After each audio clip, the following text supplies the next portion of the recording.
The freak storm left a trail of destruction, blowing away roofs, breaking windows, and causing ceilings to cave in. The affected residents, including the elderly Johanna Lubede, are picking up the pieces. Her house was severely damaged, the roof blown away, and furniture and clothes soaked. Luckily, no one was hurt.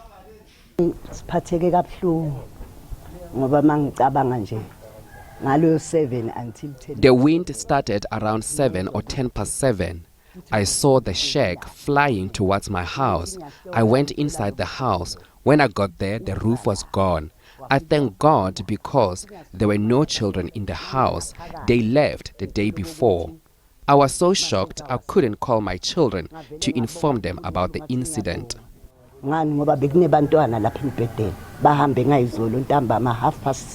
Close by, the Nkosi family home was not spared. They lost everything. As a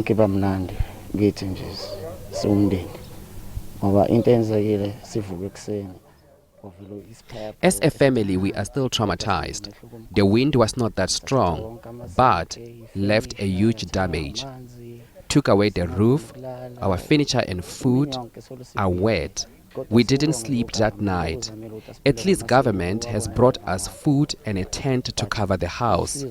We really need help because my grandmother left this house to us and none of us are working. And it will take us 6 months to rebuild with the little that we have.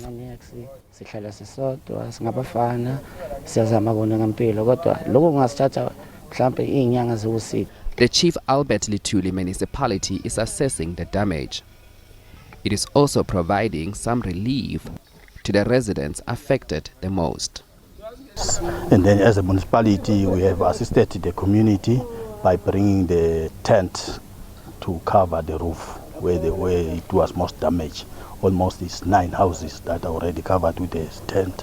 That tent we get from the disaster section that we have. And then we have a grant that we are procuring all the material that are needed all the time when we have such incident. The area is prone to dangerous storms.